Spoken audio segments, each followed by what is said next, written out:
আমাদের প্রেমের কথা চ্যানেলটির সকল প্রকারের পাঠ গল্প দেখতে আমাদের চ্যানেলটি সাবস্ক্রাইব করে পাশে থাকা বেল আইকনে ক্লিক করুন। জনমানব শূন্য রোডে তানভীকে একা পেয়ে আশঙ্কিক বেশ কতগুলো বখাটে ঘিরে ধরল। তানভী কিছু বলার পূর্বেই হঠাৎ দুইটা বখাটে তার মুখ শক্ত করে চেপে ধরে টেনে হিঁচড়ে একটি পরিত্যক্ত দোকানের পিছনে নিয়ে গেল। ওদের উদ্দেশ্যও যে ভালো নয় সেটা বেশ খানিকটা দূরের গাড়ির জন্য অপেক্ষারত নন্দিনী খুব ভালো করেই বুঝতে পারল। নন্দিনী ভার্সিটি থেকে বাসায় ফেরার জন্য তার গাড়ির উদ্দেশ্যে অপেক্ষা করছিল। হঠাৎ এমন একটা অনাকাঙ্ক্ষিত দৃশ্য দেখবে সেটা নন্দিনী কালেভদ্র ভাবতে পারেনি। কিছু মুহূর্ত অতিবাহিত হওয়ার পূর্বেই সেই পরিত্যক্ত দোকানের পেছন থেকে অনাকাঙ্ক্ষিত কিছু শব্দ তার কর্ণকুহরে প্রবেশ করতেই নন্দিনী ভয়ে শিউরে উঠল। এই মুহূর্তে নন্দিনী কি করবে আদৌ কিছু ভেবে উঠতে পারল না। বখাটেদের হাত থেকে তানভীকে রক্ষার জন্য যে সে কারোর কাছ থেকে হেল্প চাইবে সেরকমও কোনো মানুষজন নেই এদিকটায়। প্রায়শই এই বখাটেগুলো স্কুল কলেজ কিংবা ভার্সিটি অথবা যে কোনো মেয়েদেরকে দেখলেই প্রচুর উত্ত্যক্ত করে। সেটা নন্দিনী ইতিপূর্বেও বেশ কয়েকবার লক্ষ্য করেছে। প্রতিনিয়ত মেয়েদেরকে উত্ত্যক্ত করাটা যেন বখাটেদের নেশায় পরিণত হয়েছে। আজও তো জনমানবশূন্য রোডে তানভীকে একা পেয়ে টেনে হিঁচড়ে নিয়ে গেল। তানভী নন্দিনীর সাথে স্টাডি করে এবং তাদের ফ্রেন্ড সার্কেলের একজন। এছাড়াও নন্দিনীদের বাসার সামনের আকাশি রঙা বাড়িটাই তানভীদের। নন্দিনী ভীতু প্রকৃতির মেয়ে না হলেও মোটামুটি সাহসী, তাই প্রবল কৌতূহল ও উদ্বিগ্নতা নিয়ে সেদিকটাই পা বাড়ল। পরিত্যক্ত দোকানটির পেছনে গিয়ে দেখতে পেল তানভীকে বখাটেগুলো মলেস্ট করছে। দুইটা বখাটে ওকে আটকে রেখেছে। একটা বখাটে শক্ত করে তানভীর মুখ চেপে ধরেছে, আর তানভী ছাড়া পাওয়ার জন্য গঙ্গাতে গঙ্গাতে হাত পা ছোড়াছুড়ি করছে। দৃশ্যটি দেখতেই নন্দিনীর ভীষণ মায়া হলো, আর বখাটেগুলোর উপর প্রচণ্ড রাগ চড়া হলো। নন্দিনী হঠাৎ নিজের সাইড ব্যাগ থেকে একটি ছুরি বের করলো। এটা সে সবসময় নিজের সেফটির জন্য কাছে রাখে। আজ তো প্রায় কাজে লেগে গেল বোধহয়। আর সেই ছুরি নিয়েই এগিয়ে গেল বখাটেদের নিকট। অতঃপর বখাটেগুলোর দিকে এগিয়ে গিয়ে নন্দিনী আশঙ্কিক উঁচু করে ধরল ছুরিটা। নন্দিনীর হাতে ছুরি দেখে বখাটেগুলো কিছুটা ঘাবড়ে গিয়ে পিছিয়ে গেল। অন্যদিকে নন্দিনীকে এমন একটা মুহূর্তে সাহায্যের হাত বাড়িয়ে দিতে দেখে তানভী ভীষণ খুশি হলো। নন্দিনী বাকি বখাটেগুলোর দিকে উঁচু করে ছুরিটা ঘুরিয়ে শক্ত গলায় বলল, যদি প্রাণে বাঁচতে চাস তো ভালোই ভালো ছেড়ে দে ওকে, নয়তো আজ একটাকেও আস্ত রাখবো না, জানে মেরে ফেলবো একদম সব কটাকে, ছেড়ে দে বলছি। বলেই নন্দিনী তেজি দৃষ্টি নিক্ষেপ করে দাঁত মুখ খিচিয়ে ছুরিটি বারবার ঘোরাতে লাগলো। নন্দিনীর হাতে ছুরি দেখে বখাটেগুলো কোনোরূপ প্রতিক্রিয়া ছাড়াই তানভীকে ছেড়ে দিল। ছাড়া পেতেই তানভী ছুটে এসে আষ্টে পিষ্টে জড়িয়ে ধরল নন্দিনীকে। নন্দিনী তানভীর এক গালে হাত রেখে বলল, তুই ঠিক আছিস শানভি? তানভী ডুকরে কেঁদে উঠল। নন্দিনী বলল, মন খারাপ করিস না, যা হওয়ার তা তো হয়েই গেছে, কি আর করবি, নেক্সট টাইম থেকে সাবধানে চলাফেরা করবি। বলেই তানভী চোখের জল মুছে দিয়ে বলল, চিন্তা করিস না, এই লম্পটগুলোকে আমার আম্মুর মাধ্যমে সাইজ করব। ওরা নিজেরাও জানে না কোন এলাকায় এসে ফাজলামো করছে, আর সেটা হাড়ে হাড়ে বুঝিয়ে দেব, বলবো আমার আম্মুকে। এখন দ্রুত চল। বলে তানভী হাত ধরে ওরা দুজন সেখান থেকে দ্রুত বেরিয়ে পড়ল। বেশ কয়েকদিন পরের কথা। সময় বর্ষাকাল। মৃদুমন্দ সমীরণ আর শ্রাবণ মেঘের ঘন ঘটা দিন। এই মেঘ তো এই বৃষ্টি, আবার মিঠে রোদও, আবার কখনো সখনো প্রচণ্ড গা ঝলসে দেওয়া প্রখর উত্তপ্ত রৌদ্রতাপ। সময় তখন গোধূলি লগ্ন পেরিয়ে সন্ধ্যার প্রারম্ভ ঘটেছে প্রায়। নন্দিনীর সমস্ত দিনটি আজ প্রচুর বিষণ্ণতায় পার হয়েছে। তার কারণ অদিতি আর ফাল্গুনী দু চাচাতো বোন আজ ভার্সিটিতে আসেনি। নন্দিনী অবশ্য সেটা পূর্ব থেকে জানতো না। তাছাড়া অদিতিও ভার্সিটিতে না আসার ব্যাপারে পূর্ব থেকে কিছু জানায়নি ওকে। এক প্রকার বাধ্য হয়ে নন্দিনী ফোন দিল অদিতিকে। অদিতি জানালো তার দু চাচাতো বোন আজ ভার্সিটিতে আসতে পারবে না, তাদের বিদেশি কিছু গেস্ট আসবে বাসায়। অতঃপর কি আর করা, নন্দিনী একাই ক্লাসগুলো করে নিল। মনটা বিষণ্ণ থাকায় ভাবলো টুকটাক কিছু শপিং করবে। শপিং করলে নন্দিনীর মনটা আবার দ্রুত ফ্রেশ হয়ে যায়। যেমন ভাবা তেমনি কাজ। শপিং করতে করতে নন্দিনী শপিং মলেই লেট করে ফেলল। দিন শেষে অজিনসু বিদায় নিয়ে মেদিনীতে সন্ধ্যা নেমে এলো। নন্দিনীর ফোনে আজ ন্যূনতম চার্জটুকুও নেই। বাসা থেকে তার আম্মু আদৌ গাড়ি পাঠিয়েছে কিনা সেটা নন্দিনী জানে না। এত আর না ভেবে রিক্সার জন্য ওয়েট করলো। আংশিক ঝুম বৃষ্টি শুরু হলো। নন্দিনী বৃষ্টি থেকে পরিত্রাণ পাওয়ার জন্য দৌড়ে একটি পাবলিক ছাউনির নিচে আশ্রয় নিল। এমন একটা মুহূর্তে একটি রিক্সাও পাওয়া সম্ভব হচ্ছে না। ঝড় বৃষ্টির দিনে এই একটা বিচ্ছিরি সমস্যা, ঠিকমতো রিক্সা পাওয়া যায় না। হঠাৎ একটা রিক্সা পেয়ে গেল, তবে ওর লোকেশনে যাবে না, দ্বিগুণ ভাড়া বাড়িয়ে দিবে বলেছে। তবুও রিক্সাওয়ালা যাবে না। আর কি করার? নন্দিনী প্রচণ্ড চিন্তিত হলো। তার আম্মু নিশ্চয়ই তার জন্য চিন্তা করছেন, ড্রাইভারকে হয়তো আচ্ছা মতো বকা দিচ্ছেন। নন্দিনীর ভীষণ খারাপ লাগলো, মনটা মলিন হয়ে গেল। কেন যে সে এত দেরি করলো? এখন উপায় কি হবে? বেশ কিছু সময় অতিবাহিত হয়ে গেল ছাউনির নিচে দাঁড়িয়ে। ভারী বৃষ্টি নেমে রাত্রি ঘনিয়ে এলো, তবুও বৃষ্টি থামার নামগন্ধ নেই। নন্দিনী আরেকটু অপেক্ষা করতে লাগলো। ভাবলো নিশ্চয়ই কোনো একটা ব্যবস্থা হয়ে যাবে। আংশিক কয়েকটা ছেলে কাক ভেজা হয়ে এসে সেই ছাউনির নিচে এসে আশ্রয় নিল। নন্দিনী সেদিকে তাকানোর আগ্রহ করলো না। সে জেনারেল পাবলিক মনে করে ছাউনির এক পাশে আটোসাটো হয়ে দাঁড়িয়ে চিন্তাভাবনা করতে লাগলো কিভাবে বাসায় ফিরবে। তার মনে নিশ্চয়ই তার আব্বুকে ইচ্ছে মতো বকা দিচ্ছে। অন্যদিকে ছেলেগুলো নন্দিনীকে ছাউনির নিচে একা পেয়ে আপাদমস্তক লোলুপ দৃষ্টিপাত করে চোখ বুলিয়ে একটা ক্রূর হাসি দিল। নন্দিনীর ষষ্ঠ ইন্দ্রিয় শক্তি তাকে কিছু একটা জানান দিতেই হঠাৎ সে ছেলেগুলোর দিকে তাকাতেই আচমকা চমকে উঠল। এরা তো সেই দিনে সেই বখাটেগুলো। আজ তাকে একা পেয়ে যদি খারাপ কিছু করে বসে তাহলে? ভয় পেয়ে নন্দিনী গাঢ় হয়ে দাঁড়িয়ে রইল। তাছাড়া আজ তার সাথে ছুরিটাও নেই। এক একদিন এক একটা ব্যাগ ভার্সিটিতে নিয়ে আসে বিধায় ছুরিটা সকালে এই ব্যাগে নিতে ভুলে গেছে নন্দিনী। কে জানতো আজ এমন কিছু হবে? বিপদে যে হাত পা নেই সেটা আজ হাতে নাতে টের পেল নন্দিনী। হঠাৎ ভীষণ দুশ্চিন্তায় পড়ে গেল। এবার নিজেকে রক্ষা করবে কিভাবে? সেদিন তো ছুরিটার সঙ্গে থাকাই রক্ষা করতে পেরেছিল, আর আজ? বখাটেগুলোর সাথে নন্দিনী দৃষ্টি বিনিময় হতেই বখাটেগুলো বিচ্ছিরি হেসে উঠল। একটা বখাটে আরেকটা বখাটেকে বলল, এটা সেদিনের সেই মেয়েটা না? বখাটে নন্দিনীর দিকে এগিয়ে এসে বলল, হাই বেবি, চিনতে পেরেছো আমাদেরকে? এত দ্রুত ভোলার কথা নয়। আচমকা বেবি ডাক শুনতেই নন্দিনীর গা গুলিয়ে এলো। বেবি জান, এই যাবতীয় নামগুলো নন্দিনীর কিছুতেই শুনতে পায় না। তবে যুবকটির কথার প্রতি উত্তর করল না। আরেকটা বখাটে নন্দিনীকে বলল। এবার নন্দিনীর ভীষণ রাগ হলো। কি একটা বিচ্ছিরি অবস্থা বখাটেগুলোর। গাড়ি থেকে আজে বাজে দুর্গন্ধ ছড়াচ্ছে।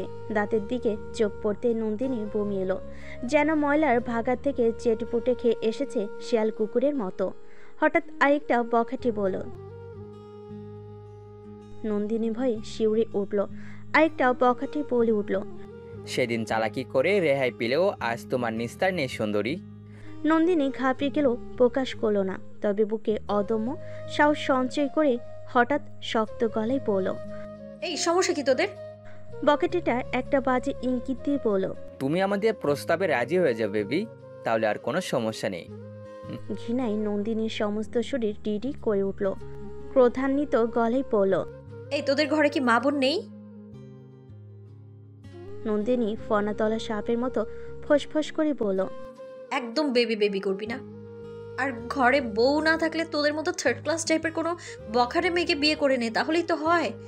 হয়তো রাস্তাঘাটে মেয়েদেরকে কেন বিরক্ত করিস? বখাটে পড়া করতে লজ্জা করে না তোদের? আবার আমায় কুপ্রস্তাব দিচ্ছিস? চড়িয়ে গালের সব কটা দাঁত ফেলে দেবো বেয়াদব কোথাকার। চিনিস কে আমি?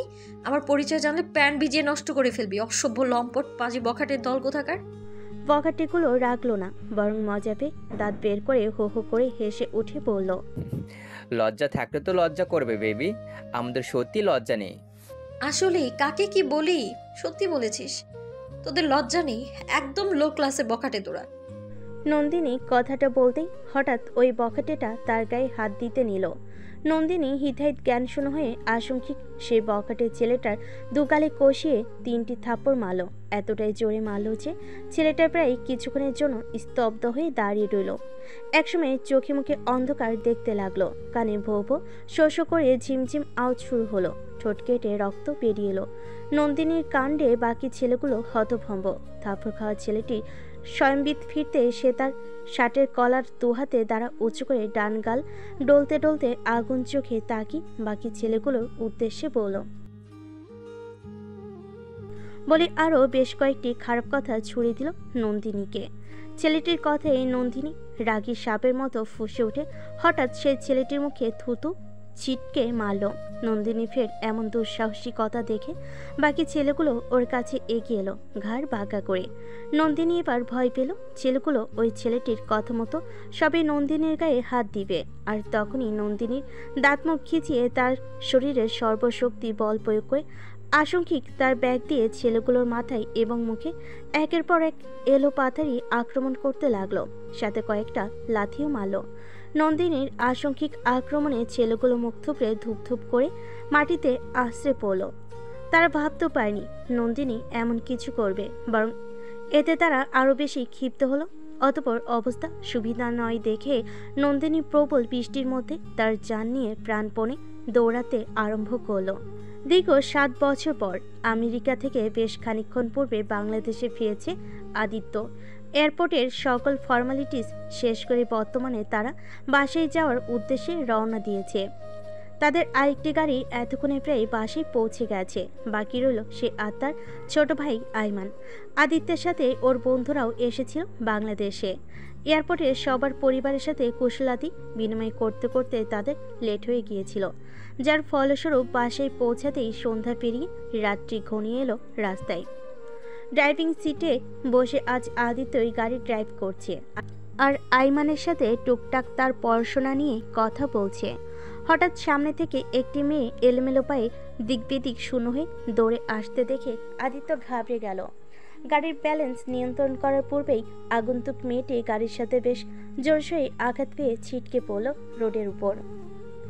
আদিত্য তড়িৎ গতিতে গাড়ির ব্রেক কষার চেষ্টা করে উচ্চস্বরে বলে উঠল, ও শিট, এটা কি হলো?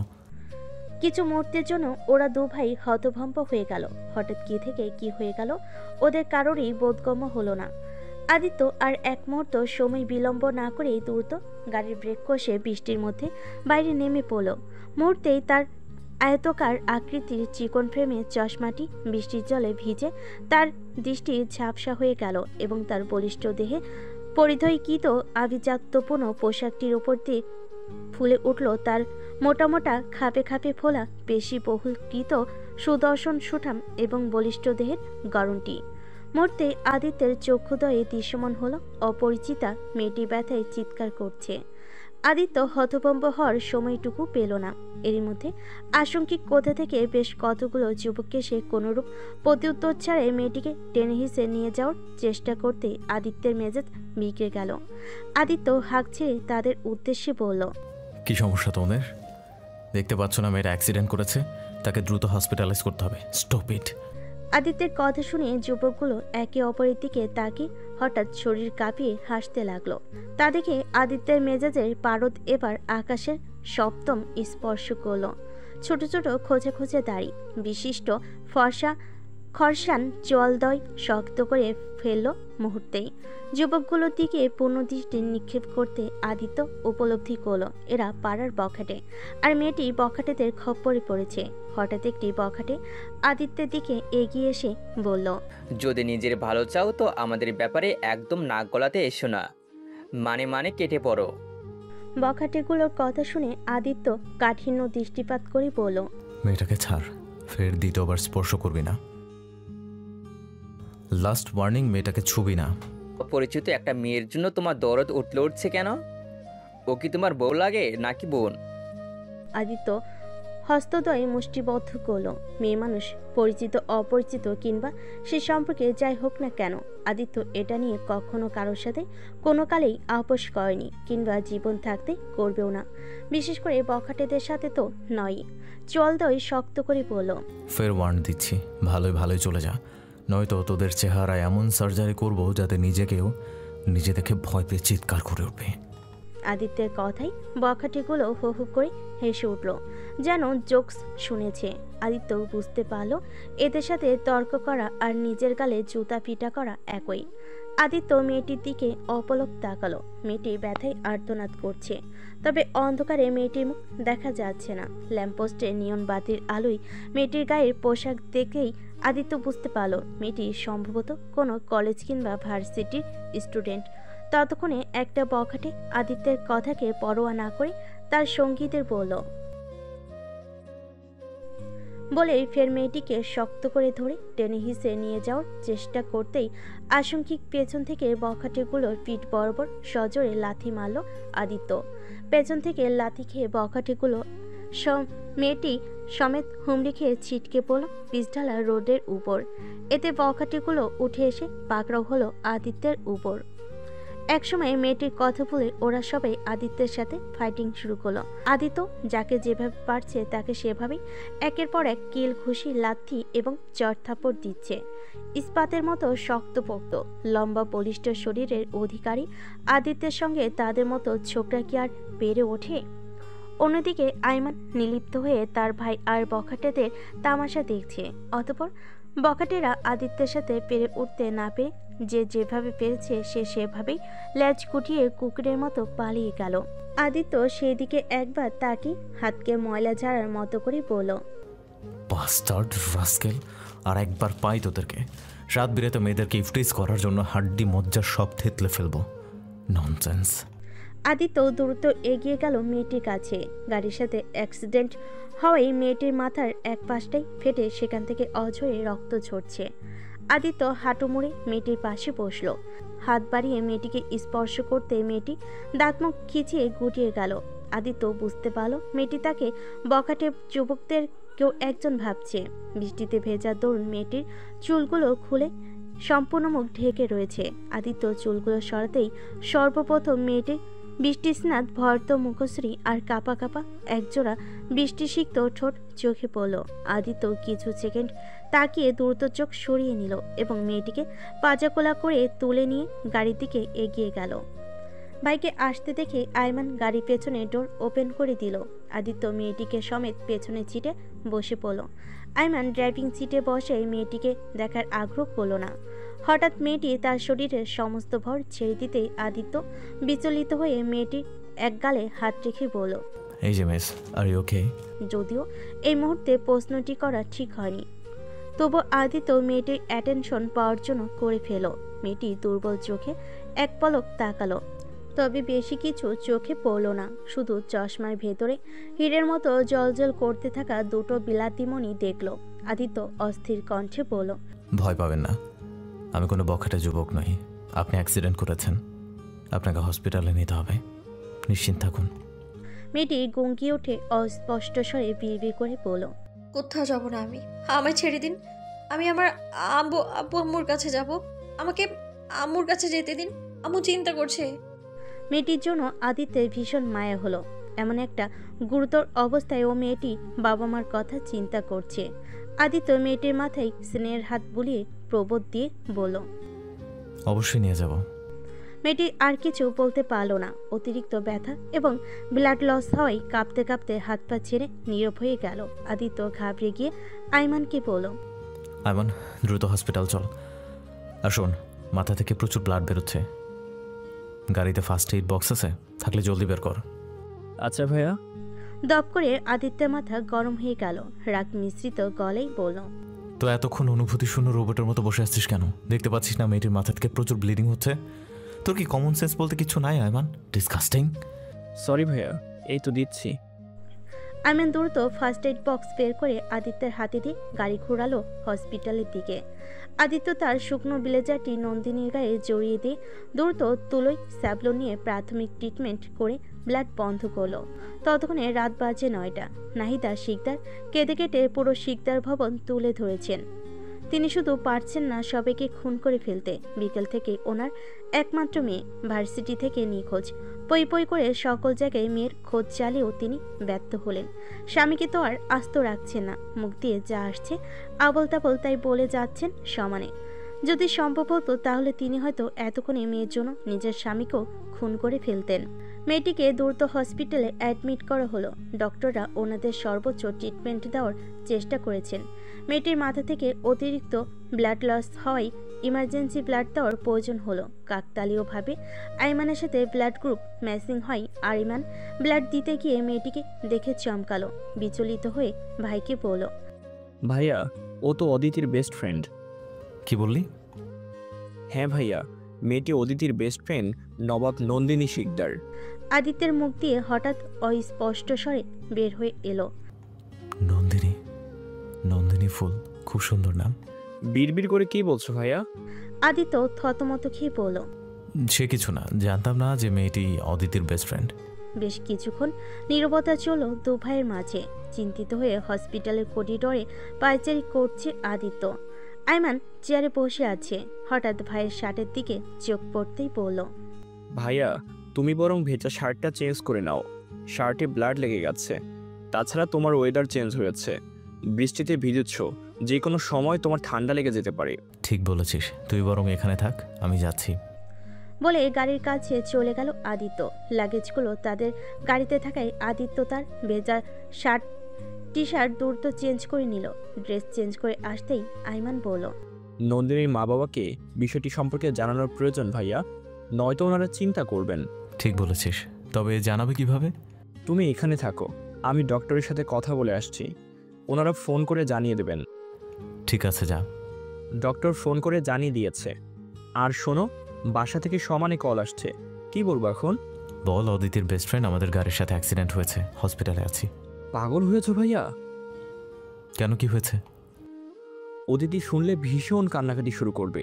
সবচেয়ে বড় কথা, না ফেরা পর্যন্ত আব্বু আম্মু আরও বেশি টেনশন করবেন। তো কি বলবি এখন? আমি যা বলার বলে সামনে নিয়েছি, তুমি অ্যাক্সিডেন্টের ব্যাপারটা নিয়ে কিছু বলো না, অদিতি শুনলে কষ্ট পাবে। ঠিক আছে। মেয়েটির বাবা মা আসছে? হ্যাঁ।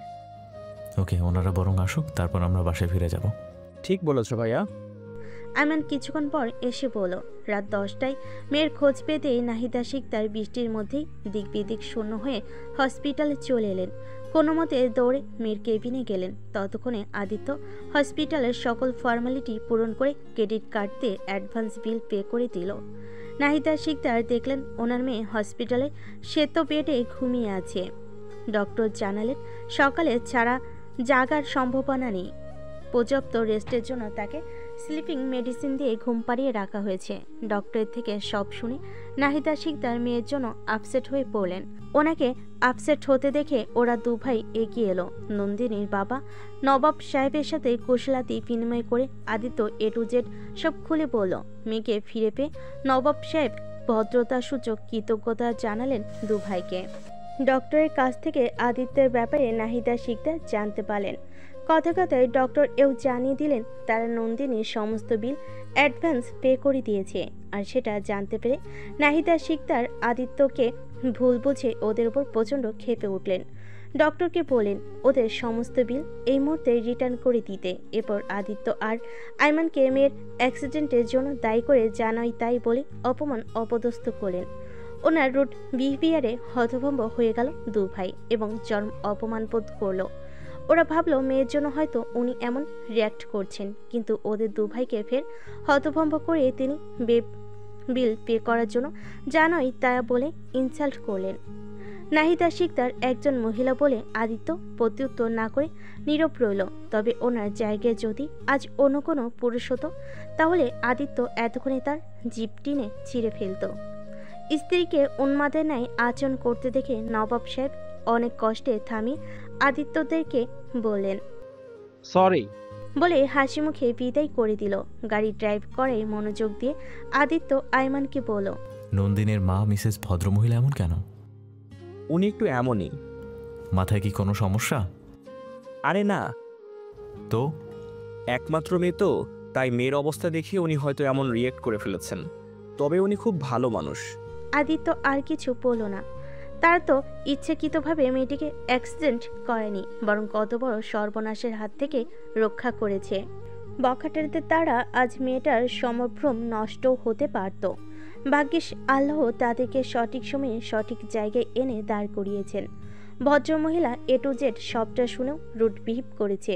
সব শুনে তো তাদের প্রতি কৃতজ্ঞতা প্রকাশ করার প্রয়োজন ছিল, কিংবা রুড বিহেভ করার জন্য এরপরে সরি বলার প্রয়োজন ছিল, আর তা না হয় কিছু বলার প্রয়োজন ছিল না। কিন্তু তা না করে ভদ্রমহিলা আজে বাজে কথা বলে মেয়ের অ্যাক্সিডেন্টের জন্য তাদেরকে দায়ী করলো। তারা নাকি উল্টাপাল্টা গাড়ি চালানোর ফলে তাদের মেয়ে অ্যাক্সিডেন্ট হয়েছে, আর বখাটেদের উপর তাদের দোষ চাপিয়ে অ্যাডভান্স বিল পে করে মহান শাস্তি চেয়েছিল। আদিত্যের মেজাজ বিগড়ে গেল। দাঁতে দাঁত চেপে বিড়বিড় করে বলল, একেই হয়তো বলে উপকারের প্রতিদান।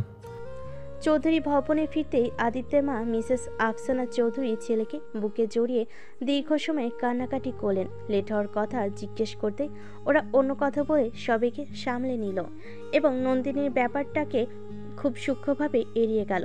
তবে এতে আদিত্য শান্তি পাচ্ছিল না। মেয়েটা হুট করে এসে হুট করে ঝামেলায় পড়ে গেল, এদেরকেও ঝামেলায় ফেলে দিল। আদিত্য গোপনে দীর্ঘশ্বাস ফেলে নিজেকে দাঁতস্থ করে মায়ের সাথে খোশ মেজাজে গল্প করাই মনোযোগ দিল। বছর 7 পর ছেলেকে কাছে পেয়ে আফসানা চৌধুরী খুশি অন্ত নেই। একসময় মায়ের কাছে পেতেই আদিত্য জামা কাপড় ছেড়ে হট শাওয়ার নিয়ে দ্রুত ফ্রেশ হয়ে সবার সাথে একসাথে বসে ডিনার করে বেশ কিছুক্ষণ ফোন নিয়ে এবং ল্যাপটপের ইমেলগুলো একবার চেক করে ঘুমোতে গেল। নন্দিনীকে নিয়ে এত আর ভাবলো না, তাও কেন জানি বারবার মনে পড়ে যাচ্ছে। আদিত্য ভাবলো কাল একবার সময় করে হসপিটালে গিয়ে নন্দিনীকে দেখে আসবে। তাছাড়া নন্দিনীর মাঝে খ্যাপা পাখিনি, কখন না জানি এই হসপিটাল থেকে ডিসচার্জ করে নিয়ে অন্য হসপিটালে মেয়েকে অ্যাডমিট করেন, তার ইয়াত্তা নেই। ঘুমানোর উদ্দেশ্যে দু চোখ বুঝতেই হঠাৎ আদিত্যের অক্ষিপটে ভেসে উঠল নন্দিনীর স্নিগ্ধ মলিন ভর্ত বৃষ্টি স্নাত মুখখানি এবং বৃষ্টি সিক্ত কাপা কাপা একজোড়া ঠোঁট। সপ্তাহখানেক পরের কথা, নন্দিনী প্রায় সুস্থ হয়েছে কিছুটা। 7 দিন পরে ওকে হসপিটাল থেকে ডিসচার্জ দিয়েছে, মোটামুটি চলাফেরা করতে পারে এখন। আদিত্যরা এর পরের দিনই হসপিটালে গিয়ে নন্দিনীকে দেখে এলো। ডক্টরের থেকে জানতে পারলো নন্দিনী সুস্থ হতে বেশ সময় লাগবে, যেহেতু মাথার এক সাইডে আঘাত পেয়েছে। এও জানালো ভয় কিছু নেই, ক্ষত অতটাও গভীর নয় এবং দ্রুত সেরে ওঠার চান্স রয়েছে। দীর্ঘ 7 বছর পর বড় ভাই আদিত্য দেশে ফেরায় অদিতি প্রায় নন্দিনীর কথা ভুলে গেছে। বাসায় ও গেস্ট ছিল ভরপুর। পারিবারিকভাবে সে গেস্টদের কারণেই এতটাই ব্যস্ত ছিল যে নন্দিনীর খোঁজ খবর কিছুই নিতে পারেনি, যদিও এমনটা তাদের কখনোই হয়নি। তবে এবার অনিয়ম হয়ে গেল। নন্দিনীকে ভার্সিটিতে না পেয়ে অদিতি ফোন দিতে বারবার সুইচ অফ পেল ফোন। অবশেষে নাহিদা শিকদারকে ফোন দিয়ে জানতে পারল নন্দিনীর অ্যাক্সিডেন্টের কথা, আর সেটা শোনার পর থেকেই অদিতি বাসায় চিৎকার চেঁচামেচি শুরু করে কান্না জুড়ে দিল। অদিতিকে অসময়ে কাঁদতে দেখে আইমান নীরব হয়ে রইল, জানতো এমন কিছুই হবে। সে সোফার এক কোণে বসে বোনের কান্না দেখতে লাগলো। আদিত্য দুপুরে লাঞ্চ করে একটু ঘুমিয়েছিল। হঠাৎ বোনের চিৎকার চেঁচামেচিতে কাছে ঘুম ভেঙে গেল।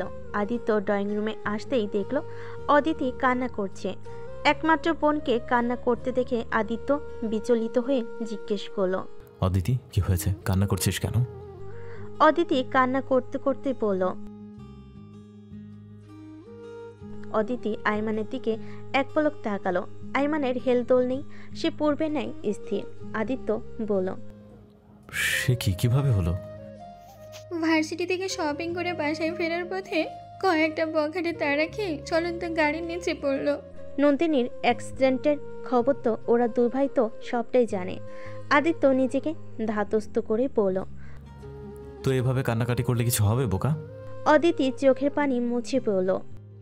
তাই তো, ফের বলল, ভাইয়া চলো না প্লিজ, আমরা নন্দিনীকে দেখে আসি। আদিত্য অপ্রস্তুত বোধ করল। নন্দিনীর মায়ের বিহেভিয়ার সম্পর্কে সে পূর্ব হতে অবগত। এখন ওদেরকে দেখলে নিশ্চয়ই খ্যাপা শাড়ির মতো তেড়েফুড়ে এসে বলবে, আমার মেয়েকে অ্যাক্সিডেন্ট করে হসপিটালে অ্যাডমিট করে অ্যাডভান্স বিল পে করে সাধু সেজেছ, এখন আবার আমার বাসায় উঠে এসেছ। সাহস কত তোমাদের? আর এসব অদিতির সামনে বলে নিশ্চয় তার বোনটা তাদের ভুল বুঝবে এবং বোনের সামনে ইনসাল্টও হতে হবে তাদের। আদিত্য এসব রিস্ক নিতে চাইল না, ভাবল পরিস্থিতি বুঝে একদিন সব কিছু বোনকে খুলে বলবে। অদিতিকে বলল, তোর ফ্রেন্ডের বাসায় গিয়ে আমার কি কাজ? তুই বরং অন্য কাউকে নিয়ে যা, আমি ঘুমাবো। বাচ্চাদের মতো হাউমাউ করে মরা কান্না জুড়ে আমার কাঁচা ঘুম ভেঙে দিয়েছিস, এখন যা। তা শুনে আইমান বলল, খবরদার, আমাকে যেতে বলবি না অদিতি, আমি কোথাও যেতে পারবো না। অদিতি ভাইয়ের দিকে তাকিয়ে হতাশ হলো। হঠাৎ বড় ভাই আদিত্যের গলায় ঝুলে পড়ল। আদিত্য বলল, কি করছিস অদিতি? অদিতি আহ্লাদের স্বরে বলল, প্লিজ ভাইয়া, তুমি অন্তত না করো না, তুমি বরং আমাদের সাথে চলো। আদিত্য শক্ত গলায় বলল, তোর বান্ধবী তুই যা, আমি পারবো না, বললাম না একবার। আরে বাবা, এত রাগ দেখাও কেন? আমরা যাবো আর আসবো, বেশি সময় লাগবে না তো, পায়ে হেঁটে গেলে 10-15 মিনিট লাগবে। আদিত্য আইমানের দিকে তাকালো। আইমান সোজা চলে গেল তার কক্ষে। সে কোনো প্রকার রিস্ক নিতে চায় না, বিশেষ করে জেনে শুনে নাহিদা শিকদারের তোপের কবলে কেই বা পড়তে চাইবে। আদিত্য হতাশ হলো। একটিমাত্র বোন তাদের, তাই বোনের কথা ফেলতে পারল না, বলল, এবার গলা ছাড়, যা রেডি হ। অদিতি খুশি হয়ে ভাইকে জড়িয়ে ধরে গালে চুমু খেলো। আদিত্য মুচকি হাসলো। তার বোনটা একটু পাগলাটে। ওরা গাড়ি নিল না, হাঁটতে হাঁটতে রওনা দিল অদিতির সাথে আদিত্য আর ফাল্গুনি। বাসার কাছাকাছি আসতেই আদিত্য ওদের সাথে করে আনা ফলমূল সব বাসার সিকিউরিটি গার্ডের হাতে ধরিয়ে দিয়ে ওদের বলল, এবার তোরা ভেতরে যা, রায়হান আমাকে কল দিয়েছে, জরুরি কথা আছে ওর সাথে। বলেই কল লাগালো রায়হানকে। ভাইয়ের অস্বস্তি অদিতি বুঝতে পারল, তাই জোর করলো না। ওরা যেতেই আদিত্য হাঁপ ছেড়ে বাঁচল। ভাগ্যিস ভেতরে যাওয়ার জন্য বাড়াবাড়ি করেনি, আর করলেও সে জীবনেও যেত না। আত্মসম্মান বলেও একটা কথা আছে, সে সেধে জেসে পড়ে কেন যাবে। আদিত্য রায়হান আর মেহরাবকে গ্রুপ কল দিয়ে কথা বলতে শুরু করলো। কথা বলার ফাঁকে ফাঁকে নন্দিনীদের বাসার দিকে তাকালো। তবে নন্দিনীরা কত নম্বর তলায় থাকে সেটা আদিত্য জানে না, আর মেয়েটাও বা এখন কেমন আছে সেটাও জানতে উসখুস করছে। নন্দিনীকে দেখা মাত্রই অদিতি ঝাঁপিয়ে পড়ে কান্না শুরু করে দিল। অদিতি এমনই, অল্পতেই ইমোশনাল হয়ে যায়। বান্ধবীর কান্না দেখে নন্দিনীর মন খারাপ হয়ে গেল। অদিতি বলল, এখন কেমন আছিস নন্দু? নন্দিনী মুচকি হেসে বলল, আলহামদুলিল্লাহ, তোদের দেখে এখন অনেক ভালো আছি। তোরা কেমন আছিস? একদম ভালো না, পচা আছি। কেন? কেন আবার? তুই একটা খবরও দেস নাই? নন্দিনী মলিন হাসল। অদিতি বলল, তা তুই কিভাবে অ্যাক্সিডেন্ট হয়েছিস বলতো? পথে ঘাটে দেখে শুনে চলাফেরা করতে পারিস না? তোর সাথে একদিন যাইনি আর দেখ কি হয়ে গেল। নন্দিনী মৃদু হেসে ওদেরকে সেদিনের ঘটনা খুলে বলল। তা শুনে অদিতি আর ফাল্গুনি অবাক হয়ে বলল, তোর কি রাজকপাল রে নন্দু। আসলেই, এছাড়াও বলা হয় ভাগ্য সুপ্রসন্ন ছিল বিধায় ওই মানুষটা সেদিন সুপারম্যানের মতো আমায় রক্ষা করেছে। অদিতি উৎসুক হয়ে বলল, ছেলেটাকে তুই চিনিস নন্দু? না, চিনব কিভাবে? সে কি, তুই তো বললি সুপারম্যানের মতো তোকে রক্ষা করেছে, ফাইটিংও করেছে বখাটেদের সাথে। সেটা সত্য। এরপর আর তোকে ওই ছেলে দেখতে যায়নি হসপিটালে? যেত, তবে আমি তখন ঘুমে থাকতাম। তুই কিভাবে জানিস? আব্বু বলেছিল। ও, ফাল্গুনি বলল, আঙ্কেল আন্টি চিনে ওনাদেরকে? আব্বু আম্মু সম্ভবত চেনে না। কি বলিস? হ্যাঁ, ওনারা দুই ভাই নাকি মাস্ক ইউজ করে সব সময়, তাই তেমনটা চিনে না। ওনারা পরিচয়ও দেয়নি। ওহ, তা তুইও দেখিসনি? সেদিন ঝাপসা চোখে দেখেছি, তবে ফেসটা ঠিক মনে পড়ছে না। নন্দিনী তুই এত বোকা কেন বলতো? কি করলাম? বোকা নয় তো কি? একটা ছেলে তোর জন্য এত কিছু করলো অথচ তুই তাকে দেখিসনি। যা একটু দেখেছিস তাও আবার মনে করতে পারছিস না। ব্যাপারটা কি বলতো? ছেলেটাকে তো তোর থ্যাঙ্কস জানানো উচিত ছিল। নন্দিনী মনে মনে বলল, তাই তো। কিন্তু সে কোথায় পাবে তাদেরকে? ফাল্গুনি হঠাৎ অদিতির কথার পিঠে বলে উঠল, আবার সেই সুপারম্যান কিনা তুই ঘুমিয়ে থাকলে তোকে দেখতে আসতো, আবার কিনা মাস্ক ক্যারি করে। ব্যাপারটা একটু অন্যরকম না? নন্দিনী হতভম্ব হলো। কোথার ভাবনা কোথায় কি উদয় হলো। অদিতি সিরিয়াস ভঙ্গিতে বলল, ঘটনাটি শুনে আমার মনে হচ্ছে কেস অন্যদিকে মন নিল ফাগুন। আমারও তো তাই মনে হচ্ছে অদিতি। অদিতি নন্দিনীকে বলল।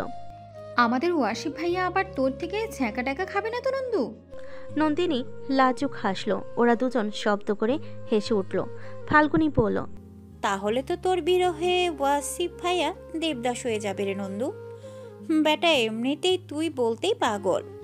নন্দিনীর মেদোর গাল জোড়া গোলাপি আভা ধারণ করলো। লাজুক গলায় বলল, যা পাগল, এসব কিছুই না। আর হয়তো ওনার গাড়ির সাথে অ্যাক্সিডেন্ট হয়েছে, কি মানে কর্তব্যের খাতিরে দেখতে আসতো, ব্যাস এইটুকুই। তাছাড়া ওনার জায়গায় আমি হলে আমিও এমনটা করতাম। আর একবারের দেখা সম্পর্কের রূপ কখনো বদলাতে পারে না। তোরা যা ভাবছিস, ওনার মনে হয়তো তেমন কিছুই নেই। তিনি হয়তো সহজ সরল মনে ওনার ভাইকে নিয়ে আমায় দেখতে এসছেন। অদিতি মন খারাপ করে বলল, তাও ঠিক বলেছিস নন্দু, তবে সাবধানে থাকিস। ওয়াসিফ ভাইয়াকে আবার ছ্যাঁকা টাকা দিস না, তাহলে বেচারা হার্ট অ্যাটাক করে তুই বিহীন স্বর্গে চলে যাবে। ধুর নন্দু রে, আমার কি মনে হচ্ছে জানিস? কি? ওই ব্যাটা সুনজর কুনজর বদনজর যাই হোক না কেন, সব তোর উপর পড়েছে নন্দু। আজগুবি কথা।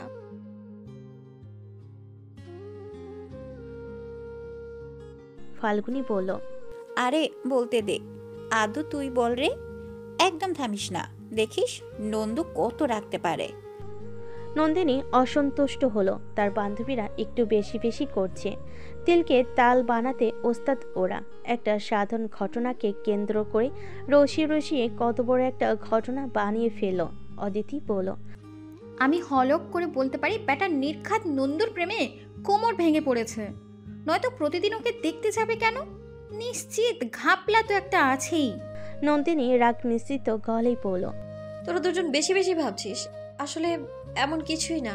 হঠাৎ নন্দিনীর মাকে এদিকে আসতে দেখে ওরা চুপ হয়ে একদম ভদ্র মেয়ের মতো বসে রইল। তিনি এসে ওদের পাশে বসে কুশলাদি বিনিময় করলেন। এর কিছুক্ষণ পর একজন হেল্পিং হ্যান্ড চা কফি এবং হরেক রকমের ফলমূল সহ নাস্তা পানি দিয়ে গেল। উনি কফি পান করে ফিরে যাওয়ার সময় ওদেরকে ডিনার করার জন্য অনুরোধ করলেন। তখন ছিল বিকেলবেলা, যদিও ওরা মনে স্থির করলো থাকবে না ততক্ষণ পর্যন্ত, কারণ আদিত্য নিচে অপেক্ষা করছে তাদের জন্য। তিনি যেতেই অদিতি বলল, নন্দু শোন। নন্দিনী কফিতে চুমুক দিয়ে বলল, বল। জানিস আমার ভাইয়া এসেছে। ও, জিজ্ঞেস করবি না কোথায়? কোথায় আবার? দেশেই। তুই সত্যি একটা বোকা নন্দু। তুই তো সেদিন বললি উনি দেশে ফিরবেন, তাহলে নিশ্চয়ই দেশেই এসেছেন। ধুর বোকা। নন্দিনী পুরো কুচকে বলল। কি বোকামি করলাম? পাশ থেকে ফাল্গুনী বলল, আদিত্য ভাইয়া আমাদের সাথে এসেছে তোদের বাসায়। নন্দিনী বিস্মিত হয়ে বলল, ও মা, উনি আমাদের বাসায় এসেছেন? কই দেখলাম না তো। কি বলছিস? হ্যাঁ, ভাইয়া বোধ হয় আনকমফোর্টেবল ফিল করে নন্দু, তাই আমাদেরকে তোদের বাসায় গেট পর্যন্ত দিয়ে রাস্তায় দাঁড়িয়ে ফোনে কথা বলছে ওনার ফ্রেন্ডদের সাথে। আহা, সেটা কেমন কথা অদিতি? উনি গেস্ট, বাসায় আসতে একটাবারও বলবি না তোরা? এটা তো খারাপ দেখাচ্ছে। কি মনে করবেন উনি আমাদের? বলবেন বোনের বান্ধবীর ভাইকে বাসায় আসতে বলেনি। কেমন বান্ধবী এটা? বান্ধবী না ছাই। নন্দিনীকে অস্থির দেখে অদিতি বলল, আরে তুই অযথাই চিন্তা করছিস নন্দু। ভাইয়া সাপ সাপ করে নিষেধ করেছে আসবে না। বললাম তো ভাইয়া এইসবে আনকমফোর্ট ফিল করে, লজ্জা পায়। তুই বলেও ভাইয়া আসবে না। ভাইয়া একটু এমনই, বলা যায় ইন্ট্রোভার্ট প্রকৃতির। ও তাই তো। আমরা তো গরিব মানুষ, আমরা তো আবার তোর ভাইয়ের মতো গ্রিন কার্ড ধারী নই। তুই একটু বেশি বুঝিস, এই জন্যই বোকা বলি। অদিতির কথাই নন্দিনী হেসে ফেল। কফিতে ফের চুমুক বসালো। অদিতি সেটা দেখে ভীষণ ভালো লাগলো। মেয়েটা সত্যি একটা মিষ্টির কোটা। নন্দিনী মৃদু হেসে বলল, পুরুষ মানুষের আবার লজ্জা? অদিতি, তোর ভাই এত লজ্জা পায় কোথা থেকে বলতো? তিনজন হেসে উঠল। ফাল্গুনী বলল, নন্দু এদিকে আয়। কেন? আদিত্য ভাইয়াকে দেখবি। অদিতির ভাইকে দেখে আমি কি করব ফাগুন? নন্দিনী ভাব নিয়ে বলল কথাটি। অদিতি রাগ হওয়ার ভান করে বলল, তাই তো, আমার ভাইয়াকে দেখে উনি কি করবেন? ওনার তো আবার ওয়াসিফ নামক একজন ভালোবাসার মানুষ আছে, নয়তো ওনাকে ঠকানো হবে। ততক্ষণে ফাল্গুনী নন্দিনীকে টেনে নিয়ে গেল তাদের সামনে বেলকুনিতে। ফোনে কথা বলায় ব্যস্ত আদিত্য। হঠাৎ উপর থেকে হাসির শব্দ শুনতে পেয়ে সে মোবাইল কানে রেখে উপরে তাকালো। নন্দিনীও ততক্ষণে অদিতির ভাই আদিত্যকে দেখার জন্য নিচে তাকাতেই দুজনের দৃষ্টি বিনিময় হলো। ফাল্গুনী আদিত্যের দিকে আঙ্গুল দেখিয়ে বলল, ওই দেখ, এটাই আমাদের আদিত্য ভাইয়া। ও অদিতি পেছন থেকে বলল, আমার ভাইয়া দেখতে কেমন রে নন্দিনী? ওয়াসিফ ভাইয়ার থেকেও সুন্দর না? তোর ভাই তো মাস্ক পরে আছে, তবে শরীরের গঠন দেখে অনুমান করে বলছি মাশাআল্লাহ। ডক্টর সাহেব দেখতে তোর মতোই অনেক সুন্দর।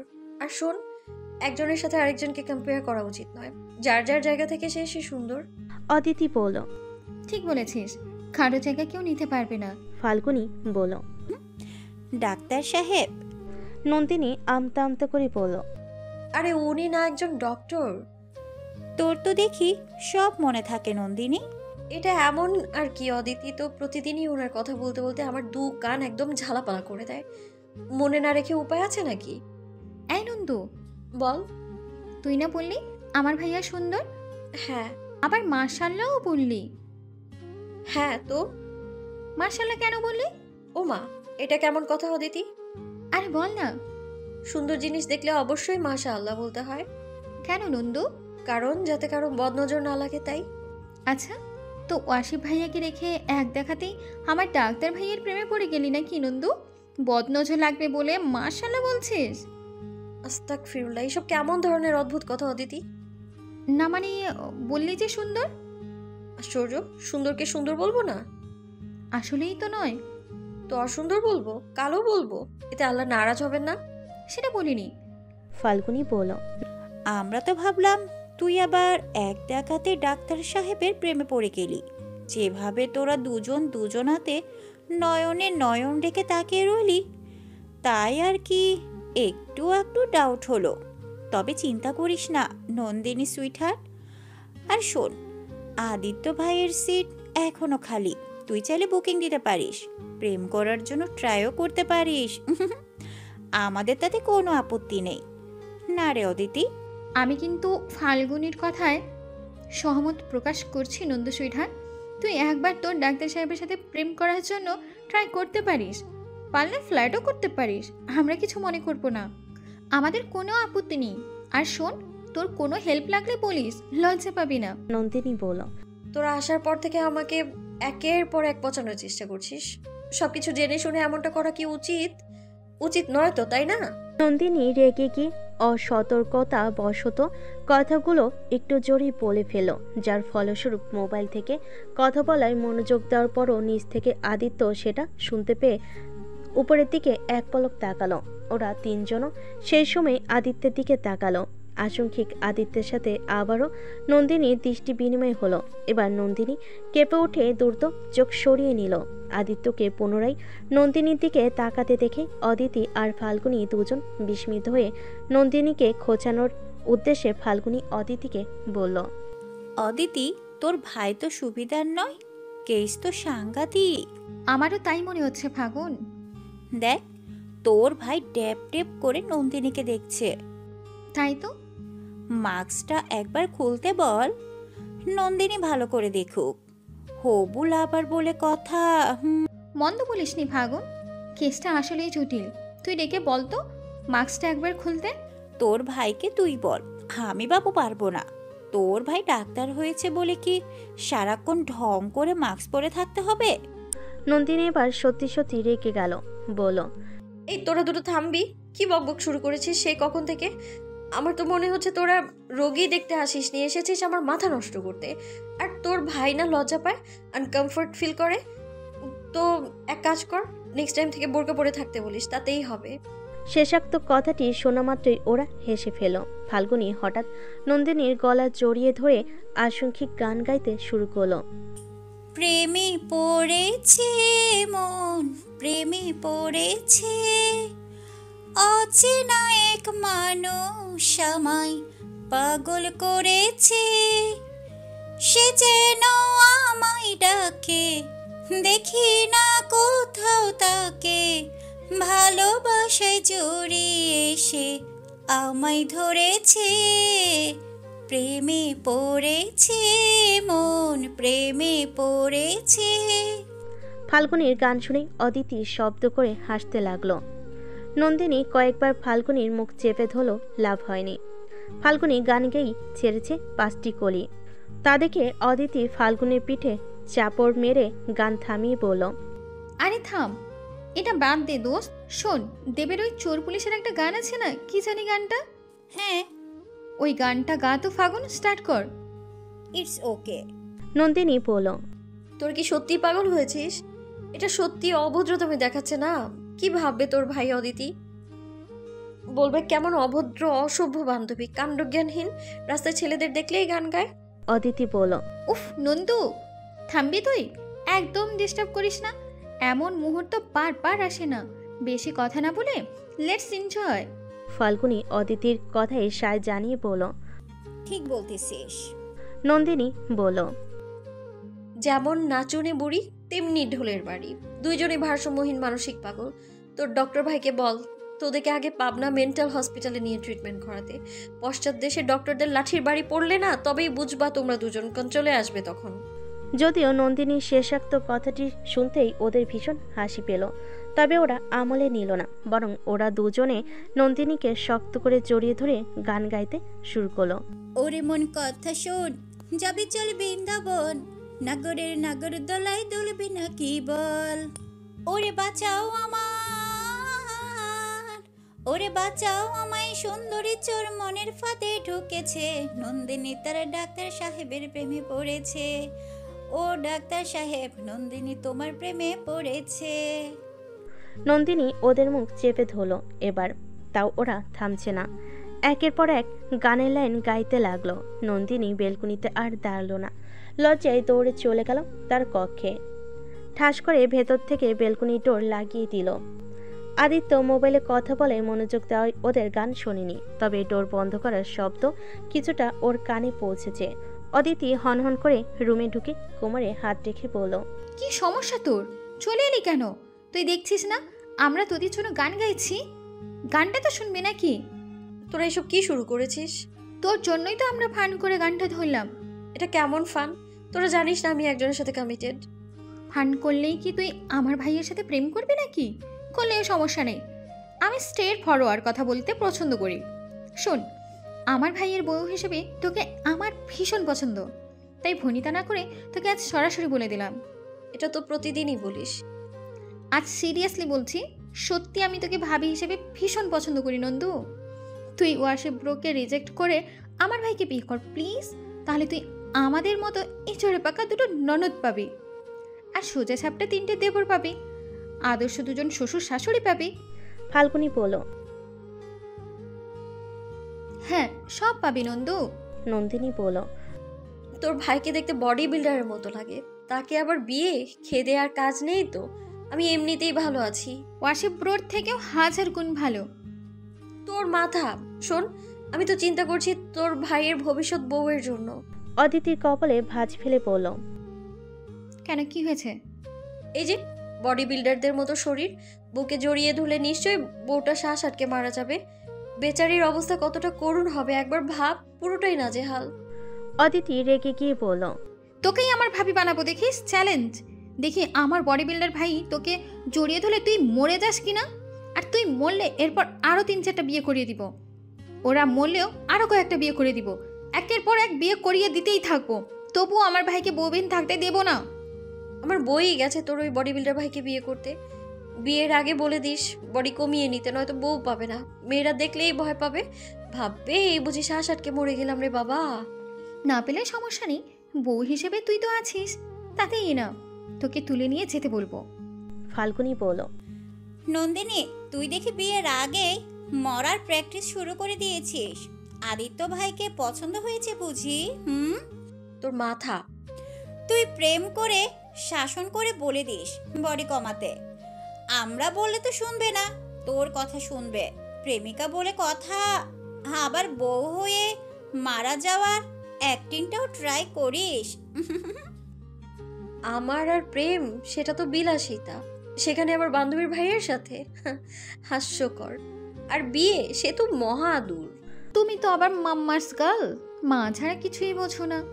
তোমাকে এখনও ফিডার খাইয়ে দিতে হয় তোমার মা, আর সেই জন্যই তোমার কপালে প্রেম নেই, বিয়েও নাই। তুই রাখছিস কেন? এই, তুই আমার ভাইকে বডি বিল্ডার বললি কেন? কত বড় সাহস তোর! তোরা আজে বাজে গান গেয়ে আমার প্রেস্টিজ পাংচার করছিস কেন? আমার ভাই তোর মতো অত ভাবার সময় পায় না, বুঝলি? সেখানে আবার তোর কিসের প্রেস্টিজ? কি বলবে তোর ভাই জানিস? বলবে ফালতু মেয়ে, ছেলেদের দেখলেই গলা ছেড়ে গান গায়। তোদের তো কিছু বলবে না, ভাববে আমিই গিয়েছি। এখন থেকে আমার ভাইকে সহ্য করতে সে বই গেছে, দেখা যাবে। দেখিস। আমি চৌধুরী বংশের 2 নাম্বার মেয়ে অদিতি চৌধুরী।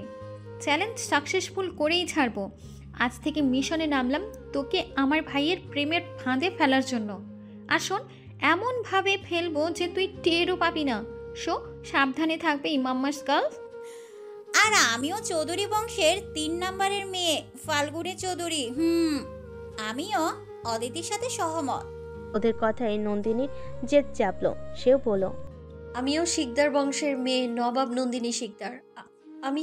অদিতি বলল, কি হলো বল? থতলাচ্ছিস কেন? তারপর কি বল? নন্দিনী আমতা আমতা করে বলল। অদিতি বলল, চান্দু, এক সময় ঠিকই আমার ভাইয়ের জন্য পাগল হবা, শোক প্রকাশ করবা, গুমরে গুমরে মরবা, কপাল চাপড়াবা, ডিপ্রেশনে গিয়ে নাকের পানি চোখের পানি সব এক করবা, চোখের নিচে ডার্ক সার্কেল ফেলবা। তখন কিন্তু লাভ হবে না। এমন ছেলে পাইতে হলে রাজকপাল লাগবে, রাজকপাল। আল্লাহ জানি তোমার সেই কপাল আদৌ আছে কিনা, কারণ তুমি তো একটা মাম্মাস গার্লস। নন্দিনী দাঁতের দাঁত চেপে বলল, জীবনেও এমন কিছু হবে না, আমি শিওর। হবে দেখিস। আমি অদিতি চৌধুরী চ্যালেঞ্জ করছি যেহেতু, সেহেতু অবশ্যই হবে। বলছি না মিশনে নেমেছি, সো বি কেয়ারফুল। অদিতি ঘাবড়ে গেল। অদিতি চ্যালেঞ্জ করছে মানে নিশ্চয়ই কিছু করে ছাড়বে। মেয়েটা প্রাণ চঞ্চল হলো, প্রচণ্ড রাগী। নন্দিনী বলল, দেখ অদিতি, তোর এসব পাগলামো ছাড়। আমি আমার আম্মুকে কিছুতেই কষ্ট পেতে দেব না। আমি আমার আম্মুকে অনেক ভালোবাসি এবং আম্মুর পছন্দকে গুরুত্ব দিই আমি। তাই বলে অপছন্দের পাত্রের সাথে আজীবন সংসার করতে হবে? তোকে কে বলেছে এসব কথা? আর ওয়াসিফ ভাইয়া অনেক ভালো, উনি পছন্দ করার মতোই একজন ছেলে। খোঁজ নিয়ে দেখ, গার্লফ্রেন্ডও থাকতে পারে ডজনখানিক। তোর ভাইয়েরও থাকতে পারে। শোন, বিদেশে আজকাল মানুষ লিভ ইন রিলেশনে জড়ায় দীর্ঘ বছরের জন্য। থাকলে সমস্যা নেই, তাদেরকে তোর ওয়াসিফ ভাইয়ার সাথে বিয়ে দিয়ে দেব। আর তুই আমার ভাইকে বিয়ে করে নে। তুই না একটু আগে বললি তোরা গরিব, তোরা গ্রিন কার্ডধারী না, তো আমার ভাইকে বিয়ে করলে তুই গ্রিন কার্ডধারীও হতে পারবি। নন্দিনীর মুখ থমথমে হয়ে গেল। অদিতি বলল, তুই শুধু একবার বল তুই ওয়াসিফ ভাইয়াকে পছন্দ করিস না, বাকিটা আমি সামলে নিব। এবং এই মুহূর্তে দেখ, আমি কোনো ঝামেলা পছন্দ করি না। আর ওয়াসিফ ভাইয়া পাত্র হিসেবে অনেক ভালো। আমার মায়ের পছন্দ আমার পছন্দ, এটাই শেষ কথা। আর আমি আমার মাকে কখনো কষ্ট পেতে দেব না। নন্দিনী, পাগলামি করিস না, এখনো সময় আছে। তুই একবার বল ওয়াসিফ ভাইয়াকে পছন্দ করিস না। একবার বললেই হবে। দরকার পড়লে এই মুহূর্তে আমি আমার ভাইয়ের বউ করার জন্য বিয়ের প্রস্তাব দেব তোর মায়ের কাছে। আর না হয় আজই তোকে বউ করে আমাদের বাড়িতে নিয়ে যাব।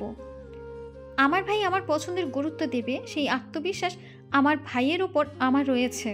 নন্দিনীর বুক ধরফর করতে লাগলো। অদিতি যদি সত্যি এমন কিছু করে বসে তাহলে তার মা অনেক কষ্ট পাবে। নন্দিনী বলল, অদিতি প্লিজ, এনাফ, যথেষ্ট হয়েছে। আমার ভালো লাগছে না, শরীর খারাপ লাগছে আমার। বলে দুহাতে মাথা চেপে ধরল। সেদিনের পর চলে গেছে বেশ কিছুদিন। সব কিছু পূর্বের ন্যায় স্বাভাবিক। নন্দিনী মোটামুটি সুস্থ। এছাড়া তার উপর কড়া নজরদারি রেখেছে তার মা মিসেস নাহিদা শিকদার। ভার্সিটিতে এখন তার মা দিয়ে আসেন আর তার বাবা গিয়ে নিয়ে আসেন। মেয়ের জন্য পার্সোনাল সিকিউরিটি বডিগার্ড রেখেছেন। আর বখাটেগুলোর জন্য পুলিশ স্টেশনে মামলা করেছেন নাহিদা শিকদার। পুলিশ যে কয়টাকে হাতের নাগালে ধরতে পেরেছে সে কয়টাকে পিটিয়ে জেলবন্দি করেছে। আর বাকিগুলোকেও ধরার জন্য তাৎক্ষণিকভাবে অনুসন্ধান চলছে। ভার্সিটি এবং বাসার মধ্যে নন্দিনী যাতায়াত সীমাবদ্ধ। তবে তার আগের চাইতেও নাহিদা শিকদার মেয়ে এবং মেয়ের বিষয়ে প্রতি যত্নবান হয়ে কঠোরতা অবলম্বন করছেন। সেদিনের পর আদিত্যের সাথে আর নন্দিনীর ভুলেও দেখা হয়নি।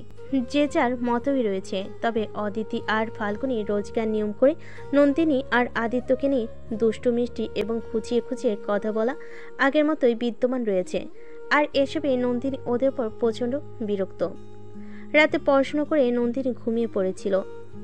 উষালগ্নের প্রারম্ভের পূর্বেই নন্দিনী ঘুম থেকে জেগে উঠল প্রাতকালের সালাত আদায় করার জন্য।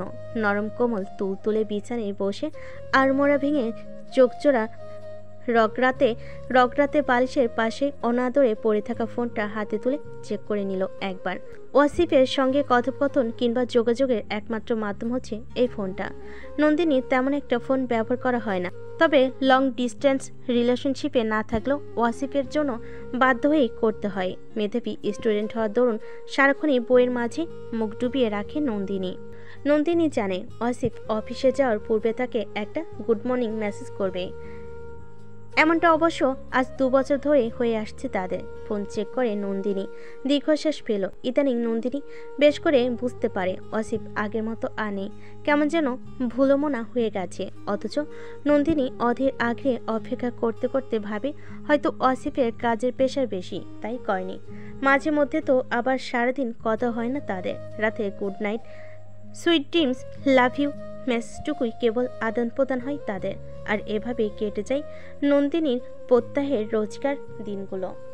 নন্দিনী ভার্সিটিতে পড়ে, গ্র্যাজুয়েশন শেষ করে এমএসসি করার ইচ্ছে রয়েছে তার।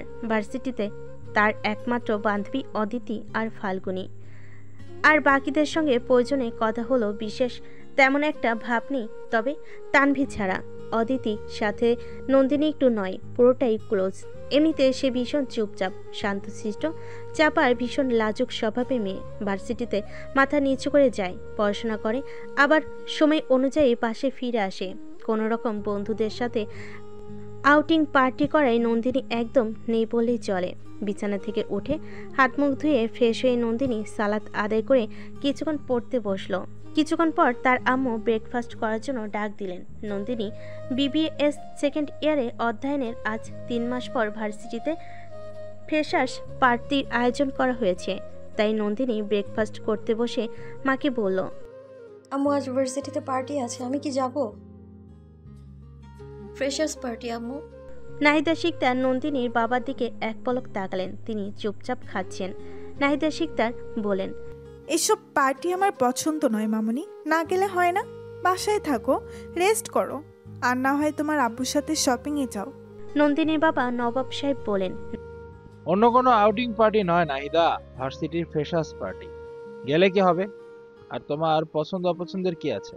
আমার মেয়ে যেতে চাইছে, যেতে দাও, সবাই তো যাচ্ছে, নিষেধ করছো কেন? নাহিদা শিকদার কিছুক্ষণ চিন্তা করে মেয়েকে বলেন, ঠিক আছে যাবে, তবে গাড়ি নিয়ে যাবে, কোনো রিক্সায় চড়তে পারবে না, সাবধানে থাকবে। আর শোনো, একদম কোনো ছেলের সাথে কথা বলতে পারবে না।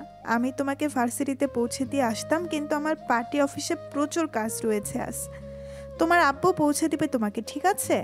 নন্দিনী বাধ্য মেয়ের মতো মাথা নাড়লেন। নন্দিনীর বাবা বলেন, আমার মেয়ে সম্পর্কে তোমার ভালো ধারণা রয়েছে নাহিদা, তাও তুমি প্রতিদিন এইসব জ্ঞান দাও কেন? আমার এসব পছন্দ নয়। তোমার এসব বাড়াবাড়িটা এবার একটু কমাও। মেয়ে এখন বড় হয়েছে, ওকে ভালো মন্দ বুঝতে এবং শিখতে দাও। কতদিন তুমি আঁচলের মধ্যে বেঁধে রাখবে? আপনি থামবেন একটু? মেয়ের জন্য আপনার কোনো চিন্তা নেই। কত বড় দুর্ঘটনা থেকে আমার মেয়ে বেঁচে ফিরেছে, সেটা কি আপনার মনে নেই? আবার বলছেন ভালো মন্দ শিখতে। আমার মেয়ে এখনো ছোট, আর ভালো মন্দ বোঝার বয়স এখনো হয়নি। ভার্সিটিতে পড়ুয়া মেয়ে ছোট? আমার মেয়ে আজীবন আমার কাছে ছোট। বানাও মেয়েটাকে আরো ঘরকুনে, মেরুদণ্ডহীন। কদিন বাদে দেখবে মেয়ে ওয়াশরুমে যাওয়ার সময় ও তোমার থেকে পারমিশন নেবে। নাহিদা শিকদার রাগে ফোঁস করলেন। একটি মাত্র মেয়ে ওনার, তাই বলে মেয়েটাকে তো উনি এমনি এমনি ছেড়ে দিতে পারে না। কত ভয় হয় মেয়েটাকে নিয়ে। কত ডাক্তার কবিরের চিকিৎসা নেওয়ার পর বিয়ের 10 বছর পর এই মেয়েটাই আল্লাহ ওনার কোল জুড়ে দিয়েছেন। এরপর চেষ্টা করলো ওনার আর সন্তান জন্ম নেয়নি, তাই মেয়েটাকে নিয়ে তিনি একটু নয় একটু বেশি চিন্তা করেন যদি কিছু হয়ে যায় মেয়ের। তাই তো মেয়ের আশেপাশে কোনো ছেলের ছায়াও দেখতে পারেন না তিনি। সে ছেলে যদি ওনার মেয়ের কোনো শুভাকাঙ্ক্ষীও হয়, তাও না। মেয়েকে বলেন, ঠিক আছে যাও। কি ড্রেস পরে যাবে? সবাই তো শাড়ি পরে যাবে আম্মু, আমি কি শাড়ি পরে যাব? ঠিক আছে যাও, আগে তুমি ব্রেকফাস্ট করে রেডি হও, আমি তোমাকে শাড়ি পরিয়ে দেব। মায়ের কথায় নন্দিনী খুশি হয়ে গেল। নন্দিনীর বাবা মেয়ের চোখে মুখে উচ্ছ্বাস দেখতে পেয়ে সন্তুষ্ট হলেন। অতঃপর নন্দিনী তার মায়ের পছন্দের একটি তুত রঙের খাদি জামদানি শাড়ি পরল।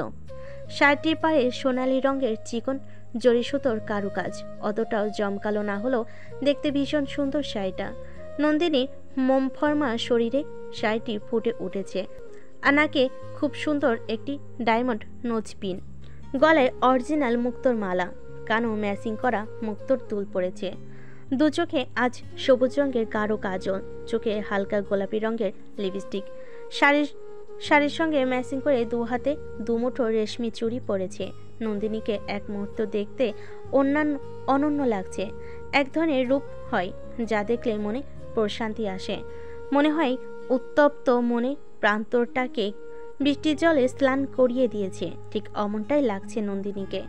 নাইতা শিকদার সুন্দর করে সাজিয়ে গুছিয়ে মেয়ের চিবুক তুলে কপালে গালে চুমু খেলেন। অতঃপর নবাব সাহেব মেয়েকে ভার্সিটিতে পৌঁছে দিয়ে তিনি অফিসে চলে গেলেন। আজকের ফ্রেশার্স পার্টিতে আসার কারণ অদিতি আর ফাল্গুনির জন্য। ওরা দুজন বায়না ধরেছে নন্দিনীর কণ্ঠে গান শোনার। পড়াশোনার পাশাপাশি নন্দিনী খুব ভালো গান করতে পারে। নন্দিনী ঠিক করেছে ফ্রেশার্স পার্টিতে পরিচয় দেওয়ার পর গান গাইবে। অন্যদিকে সিনিয়র ভাইয়েরা স্টেজে ওঠার আগেই হঠাৎ রাহেন নামের এক পরিচিত সিনিয়র ভাই নন্দিনীকে দেখে বলল, আরে রাজলক্ষ্মী নন্দিনী যে। নন্দিনী চমকে উঠল। রাহেন লম্বা লম্বা কদম ফেলে এগিয়ে এলো। রাহেন এককালীন এই ভার্সিটির সিনিয়র স্টুডেন্ট ছিল, এরপর ডাক্তারি পড়ার জন্য বিদেশে চলে যায়। রাহেন কাছে এসে বলল, এই তুমি নন্দিনী না? রাজনন্দিনী, রাইট? জি। রাহেন আর নন্দিনীদের বাসা একই সাথেই। ওদের বাসার সামনেই আকাশি রঙা বাড়িটাই রায়হানদের, তাই চিনতে অসুবিধা হলো না। তাছাড়া রায়হান নন্দিনীকে দেখলে সবসময় এই নামগুলো বলেই ডাকতো, তাই নন্দিনী তেমন একটা চমকালো না। নন্দিনীকে আপাতমস্তক চোখ বুলিয়ে বলল। নন্দিনী মৃদু হেসে মনে মনে বলল, ডাক্তার সাহেব, আপনি চোখের মধ্যে যে পাওয়ারফুল চশমা পরে আছেন অবশ্য চেনারই কথা। এতে অবশ্য অবাক হওয়ার কিছুই নেই। নন্দিনীকে চুপ থাকতে দেখে রাহেন বলল, শাড়িতে তোমায় ভারী মিষ্টি লাগছে রাজনন্দিনী, আর বেশ বড়ও দেখাচ্ছে। চেনাই যাচ্ছে না যে তুমি রাজনন্দিনী নাকি আদৌ কোনো রাজকুমারী নন্দিনী নাকি রাজলক্ষ্মী নন্দিনী। রাহেনের কথায় নন্দিনী মৃদু হাসলো। তবে রাহেন এইভাবে বলেই নন্দিনীর অস্বস্তি শুরু হলো। তাছাড়া তার আম্মু বলেছে কারোর সাথে কথা না বলতে। রাহেনের সাথে কথা বলার বিষয়টি জানতে পারলে তার আম্মু নিশ্চয়ই রাগ করবে। নন্দিনী তবু স্বাভাবিক থাকলো। নন্দিনীকে চুপ থাকতে দেখে রাহেন বলল, তা কেমন আছো রাজনন্দিনী? জি আলহামদুলিল্লাহ ভালো আছি ভাইয়া, আপনি কেমন আছেন? ভাইয়া ডাকায় রাহেনের মন ভার হয়ে গেল। মলিন মুখে বলল, ভালো আছি। তা তোমার পড়াশোনা কেমন চলছে? জি ভালোই চলছে ভাইয়া। রাহেনের মন ফের ভার হয়ে গেল। বলল, তা তো হবেই, তুমি তো আবার ব্রিলিয়ান্ট স্টুডেন্ট বলে কথা। তা আজকে ফ্রেশার্স পার্টিতে অংশগ্রহণ করেছো নাকি রাজলক্ষ্মী নন্দিনী? জি ভাইয়া। ও, তা আমি যতদূর জানি তুমি খুব ভালো গান গাইতে পারো। ওই একটু একটু গাওয়া হয় আর কি, বান্ধবীরা মিলে। তা বেশ ভালোই। তাছাড়া ওরা এবার অনেক করে বায়না ধরেছিল পার্টিতে গান গাওয়ার জন্য, তাই মুখের উপর বারণ করতে পারিনি, এই জন্যই অংশগ্রহণ করা। ও আচ্ছা, তা আজ কি গান গাইবে তুমি রাজনন্দিনী? তুমি রবে নীরবে। বাহ, খুব সুন্দর তো। জি। রবীন্দ্রসঙ্গীত আমারও ভীষণ প্রিয়। ভিনদেশে থাকার ফলে দেশের অনেক কিছুই মিস করি। ইউটিউব সার্চ করেও তেমন একটা গান শোনা হয় না কাজের প্রেসারে। কাজ করতে করতেই সময় কখন কোথায় চলে যায় সেটাও টের পাই না, আর সেখানে গান শোনা তো বিলাসিতা মাত্র। আসলে আগের কণ্ঠশিল্পীদের গাওয়া সোনালী দিনের গানগুলো আমার ভীষণ পছন্দের, তাই মাঝে মধ্যেই চর্চা করি। বলতে পারেন ভালো লাগে আর ভালোবাসি। মন্দ নয়, বেশ ভালোই। জি। আচ্ছা ঠিক আছে, ভালো থেকো। অনেক কথাই বলে ফেললাম, কিছু মনে করো না। তুমি বরং তোমার গানটা আরেকটু প্র্যাকটিস করো।